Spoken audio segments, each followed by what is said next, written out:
Assalamualaikum warahmatullahi wabarakatuh. Waalaikumsalam warahmatullahi wabarakatuh. Jumpa lagi bersama kita di program acara Sering Sharing. Sharing ringan biar gak ada yang keberatan. Alhamdulillah siang hari ini masih di bulan yang spesial, masih di hari yang spesial. Kita kedatangan tamu spesial juga. Beliau adalah Dr. Kiai Haji Yakub Amin MA. Selain sebagai akademisi, beliau ini juga dai kaliber nasional. Masya Allah. Juga, Masya Allah, sebagai guru yang selalu memberikan masukan dan motivasi penting terhadap dakwah, dan sangat luar biasa kiprah dakwah beliau, sehingga banyak kami mencontoh dari beliau bagaimana beretorika dengan halus, beretorika dengan indah, dan pesan yang disampaikan pun sama. Alhamdulillah. Alhamdulillah sehat ya. Alhamdulillah. Masya Allah. Sehat. Alhamdulillah. Di tengah kesibukan beliau, hari ini beliau menyempatkan waktu untuk hadir membersamai kita, tentunya dengan bahasan-bahasan yang mudah-mudahan tidak kalah menarik dari bahasan-bahasan sebelumnya. Adapun bahasan kita kali ini kan tanpa terasa aroma-aroma mudik ini sudah, wah, dari tadi kita berangkat itu sudah berasa. Mulai macet ke arah MDZ dan sebagainya. Benar. Nah, ini berarti sudah mau berakhir nih Ramadan. Ya mungkin kurang 5 atau 6 hari lagi. Dan bahkan kalau dahulu para salafun salih itu 10 malam terakhir itu kan harusnya mengencangkan lagi, lebih keras lagi untuk beribadah pada Allah Subhanahu wa taala dalam rangka memohon ampunan gitu kan, dan memperoleh keberkahan daripada bulan suci Ramadan itu sendiri. Ini kadang-kadang kita nggak tahu nih sebenarnya apa sih tujuan malam Lailatul Qadar. Dan Lailatul Qadar itu apa sih? Dan bagaimana kira-kira cara kita mendapatkannya? Ini kan kadang-kadang di 10 terakhir tuh ya pokoknya kalau nggak diskon kita pikirannya mudik. Fadil dokter. Insyaallah.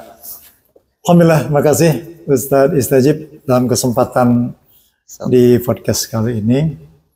Menarik sekali tadi sebagai pemantik adalah 10 yang terakhir Ramadan. Sedikit kita ke belakang dalam sejarah disyariatkannya saum kepada baginda Rasulullah SAW itu pada tahun kedua Hijriah. Sementara beliau hidup di Madinah itu 10 tahun. Artinya terdapat 8 kali beliau melaksanakan saum. Bahkan di tahun kedua Hijriah itu kita harus mengingat pada tanggal 17 Ramadan beliau memimpin suatu peperangan besar, yakni peperangan Badar.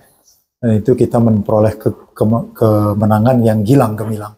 Alhamdulillah atas izin Allah Subhanahu wa taala. Kemudian yang kedua, praktek beliau dalam menjalani ibadah Ramadan, terutama yang menyangkut dengan Qiyamul Lail atau belakangan disebut dengan tarawih. Diriwayatkan malam ke-23 beliau keluar. Kemudian oleh sahabat diikuti untuk sholat bersama beliau. 24 keluar, 25 keluar lagi, tetapi 26 itu tidak keluar. Beliau itu tahu bahwa sahabat itu ada di masjid, tapi beliau menyatakan, aku tahu kalian ada di masjid, tapi tak sengaja tidak keluar karena aku takut ibadah ini menjadi wajib kepada kalian. Jadi sebenarnya kepada Rasulullah itu sholat tahajud atau sholat tarawih itu ya wajib. Kalau kita kan hanya sekedar sunnah muakkad. Betul. Nah, beginilah keseharian Rasulullah SAW baik di dalam Ramadan maupun di luar Ramadan. Di luar Ramadan saja beliau tetap tahajud, lebih-lebih pada waktu bulan Ramadan. Ya 10 yang awal, 10 yang di tengah, khusus 10 yang akhir. Sebagaimana firman Allah dalam Al-Quran, dalam surat Al-Qadar ya. A'udzubillahi minasyaitonirrajim. Bismillahirrahmanirrahim. Inna anzalnahu fi lailatul qadr wa ma adraka ma lailatul qadr lailatul qadri khairum min alfi syahrin tanazzalul malaikatu warruhu fiha biizni rabbihim min kulli amrin salamun hiya hatta matla'il fajr. Singkatnya bahwa keutamaan beribadah di malam Lailatul Qadar itu adalah setara dengan 83 tahun, 3. Luar biasa. Ya. Ini merupakan satu bonus sebenarnya, karena usia rata-rata umat Nabi Muhammad kan 60-70. Ya. Ini 83,3, subhanallah. Allah berikan kepada kita kesempatan untuk terus beribadah ketika kita diterima ibadahnya pada malam Lailatul Qadar tersebut. Yang kedua, merespon ayat ini, Rasulullah memberi contoh dengan membangunkan keluarganya untuk melaksanakan serangkaian ibadah pada 10 yang akhir yang dinyatakan di antara malam 10-10 terakhir itu ada malam-malam yang paling kuat diprediksi adalah malam-malam ganjilnya. 21, 23, 25, 27, 29. Kita insya Allah akan menuju ke sana juga. Nah, jadi pertanyaan tadi, mengapa dan ada apa dengan Lailatul Qadar itu? Ya, subhanallah, kita tidak akan pernah tahu kalau tidak diinformasikan oleh Allah dan Rasul dalam kitab Allah dan sunnahnya bahwa begitu agungnya malam itu. Ya, maka diputuskanlah untuk melakukan serangkaian ibadah ya di malam Lailatul Qadar itu, yang lazim biasanya qiyamul lail lagi. Ya, seberapa mampunya. Ada yang mengatakan, oh saya 8 rakaat mufaraqah karena nanti saya akan lanjutkan. Sebenarnya lebih buruk mufaraqah dalam sholat tarawih itu dibandingkan kita tidak menutupnya lagi dengan witir pada saat kita qiyamul lail pada saat-saat melanjutkan malam-malam itu. Karena Rasulullah menyatakan dalam sebuah hadis, man qama ma'al imami hatta yansarifa kana ya'dilu qiyama lailah. Siapa yang sholat qiyamul lail atau tarawih bersama imam sampai tuntas, hatta yansarifa, itu kan sampai tuntas. Kalau 11 ya 11, kalau yang 23 23. Ya, apa keutamaannya? Maka orang itu dinilai seperti orang yang melaksanakan sholat sepanjang malam. Maka kaitan dengan ibadah yang pertama di 10 yang akhir ini kita sebut sebagai sholat tahajud. Silakanlah kita sholat tahajud, tapi mungkin kita tidak tutup lagi dengan witir. Karena Rasulullah tidak berwitir 2 kali dalam 1 malam. Itu yang pertama. Baru yang kedua, tilawatil Quran. Ya, betapapun Al-Quran itu sama-sama kita ketahui diturunkan pada bulan Ramadan.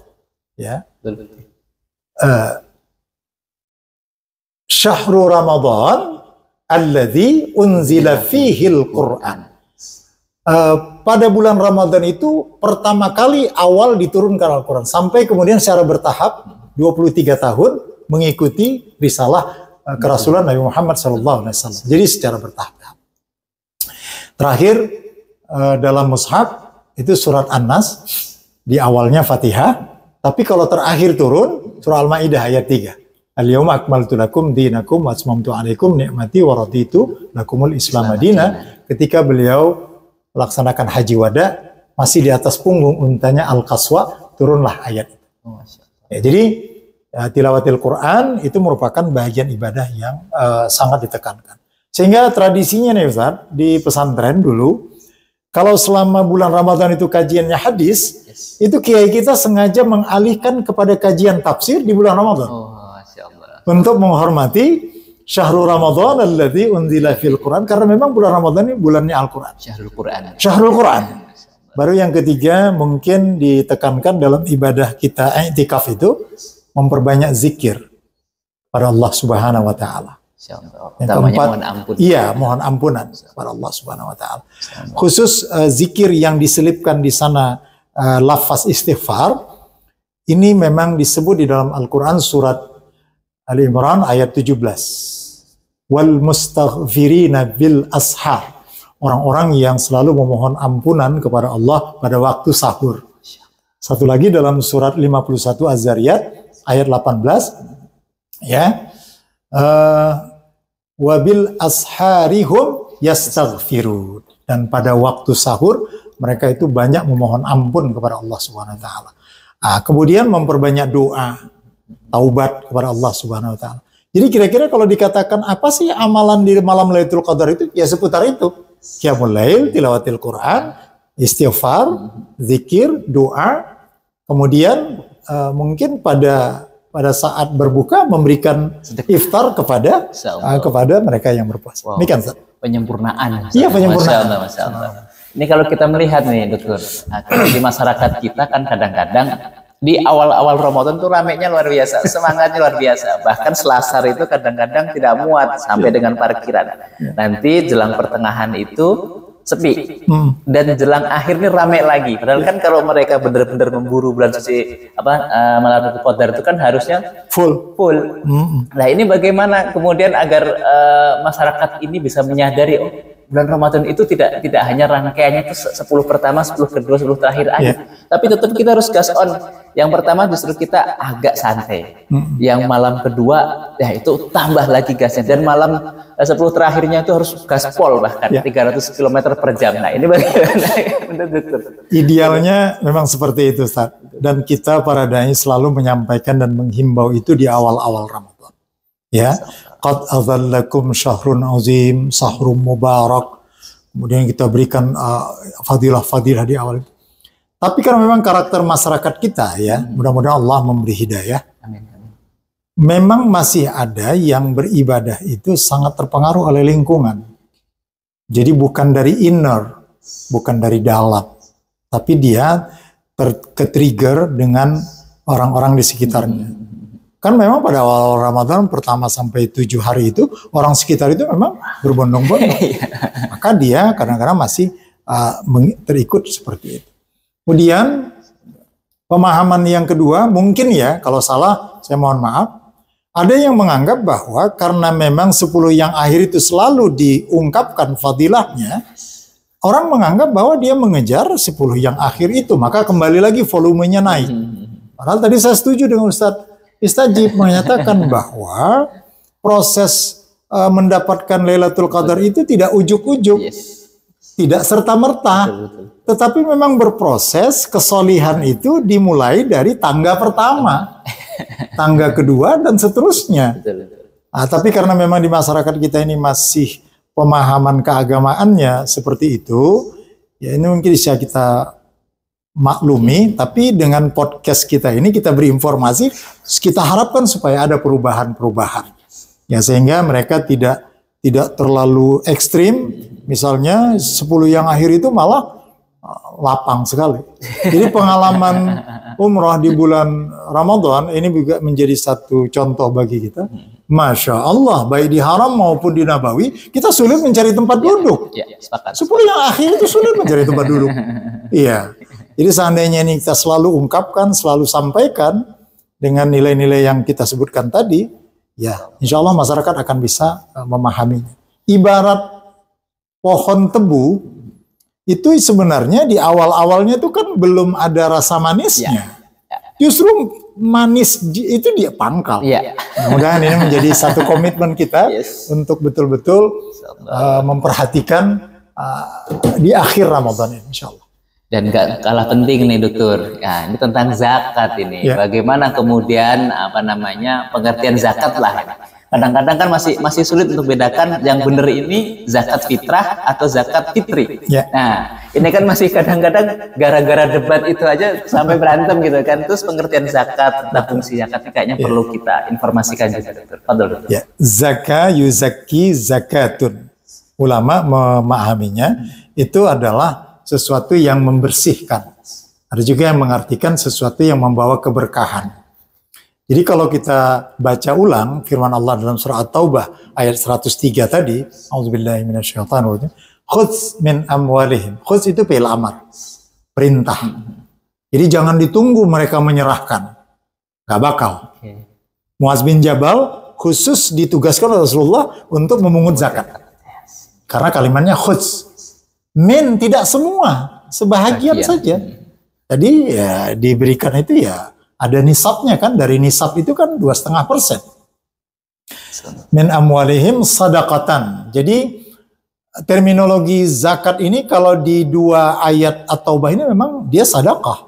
Tapi sedekah itu ada 2, ada sedekah wajib, itulah zakat. Ada zakah sunnah, sedekah sunnah, itulah sedekah yang kita pahami di luar zakat itu. Jadi disebutkan juga di dalam itu, ya khudz min amwalihim sadaqatan tutahhirhum, untuk menyisihkan dan membersihkan harta kita yang bercampur dengan yang bukan hak kita. Bahasa kita, daki dan kotoran harta itu tidak layak kita konsumsi. Karena itu ada yang punya, ada yang berhak. ya. Wa tuzakkihim biha, dan juga mensucikan jiwa orang-orang yang berzakat itu, supaya tumbuh rasa cinta dan kasih sayangnya kepada saudara-saudaranya yang kurang mampu. Nah, baru ada ketentuan zakat mal itu ya tadi ada nisab 85 gram, ada haul berputar selama 1 tahun tidak berkurang, kemudian kadarnya 2,5%, dan diberikanlah dia kepada 8 asnaf: fakir, miskin, amil, mu'allab, riqab, gharimin. Riqab ini membebaskan budak, tapi kita jarang ini. Kalau gharimin ini orang yang terbelit hutang. Baru berikutnya fisabilillah, kemudian yang terakhir ibnu sabil. Jadi dia jelas ada 8 asma. Nah tadi kalau zakat fitrah, kalau mengikuti lafaz hadisnya sebenarnya zakat fitri. Zakat fitri. Iya. An Ibnu Abbasin radhiyallahu anhuma qala farada Rasulullah sallallahu alaihi wasallam zakatul fitri. Zakat fitri. Zakat fitri. Ya, dari Ibnu Abbas meridai Allah keduanya bahwa Rasulullah telah memfardukan kepada kita untuk menunaikan zakat fitri. Coba mungkin serapan bahasanya kita menjadi zakat fitrah. Tapi sebenarnya secara makna berbeda loh, Ustaz. Karena yang dimaksud zakat fitri itu adalah untuk membatalkan puasa setelah 1 bulan. Futur. Iya kan? Iftar. Ya. Sementara kalau zakat fitrah itu dikaitkan dengan kembalinya kepada fitrah kesucian. Jadi kalau dipilih mana yang lebih dekat, tapi sudah menjadi kebiasaan, itu zakat fitri. Zakat fitri ya. Karena iftar tadi, bukan zakat fitrah. Kalau fitrah kaitannya kan kembali kepada yang suci. Masya Allah, Masya Allah. Sangat luar biasa, singkat, jelas, padat, dan akurat. Zakat fitri sebenarnya. Zakat fitri. Mungkin sebelum kita tutup, ada pesan untuk para pemirsa kita agar bagaimana menjaga semangat Ramadan yang terakhir ini. Jangan sampai pikiran kita yang mudik itu kemudian fokus mudik tapi lupa ibadah. Dan kemudian kita benar-benar bisa maksimalkan Ramadan tahun ini menjadi Ramadan terbaik bagi kita. Tentunya ya, kalaupun tidak dipertemukan kembali dengan bulan suci Ramadan, mudah-mudahan Allah ampuni dosa-dosa kita. Amin. Baik, Ustaz. Ya, saya kira kepada pemirsa sekalian bahwa kita selalu berdoa, ya Allah berikanlah Ramadan tahun ini yang terbaik kepada hamba. Tapi kadang-kadang doa kita itu tidak kita iringi dengan action. Salah satu actionnya yang simple adalah iringilah ibadah fardu Ramadan kita itu dengan ibadah-ibadah sunnah.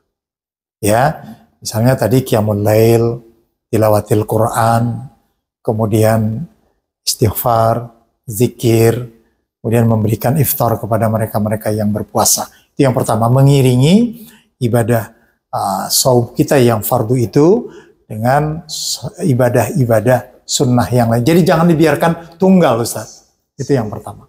Kemudian yang kedua, supaya dia benar-benar bernilai dan bermakna, saya mengulangi kalimat Ustaz.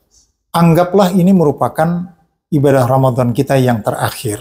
Sehingga puncak taubat itu kita persembahkan kepada Allah Subhanahu wa Ta'ala juga di Ramadan ini. Sehingga dengan kita menyatakan taubat kita di sisi Allah Subhanahu wa Ta'ala, harapan kita tentunya maghfirah. Amin. Ketika kita telah mendapatkan maghfirah dari Allah Subhanahu wa Ta'ala, apalagi yang mengkhawatirkan kita? Allah akan memasukkan kita kepada kelompok hamba-hambanya yang muttaqin, dan juga insya Allah akan memasukkan kita ke dalam surga Jannatun Na'im. Masya Allah, sangat luar biasa. Ini berarti sudah dari awal sampai akhir tadi isinya daging semua. Amin. Ya Allah. Terkait dengan Lailatul Qadar, kemudian tentang zakat, dan kemudian bagaimana agar kita tetap semangat dalam menjalankan puasa Ramadan yang masih tinggal beberapa hari lagi. Jazakallah khair Ustaz atas waktunya, dan ini mudah-mudahan menjadi manfaat untuk kita semua. Nah, mungkin hari ini kita tutup program acara kita dengan satu quotes mungkin Ustaz. Quotes yang kita sampaikan, untuk kebaikan jangan pernah ditunda-tunda, karena kematian datang tiba-tiba. Masya Allah, luar biasa. Dan satu lagi tentang zakat ini. zakat itu mari keluarkan zakat, karena zakat itu membersihkan dari yang haram dan subhat. Subhanallah. Mudah-mudahan yang sedikit ini senantiasa bermanfaat. Tetap pantengin terus bersama acara kita, sering sharing ringan biar gak ada yang keberatan. Assalamualaikum warahmatullahi wabarakatuh. Waalaikumsalam warahmatullahi wabarakatuh. Luar biasa quotes-nya.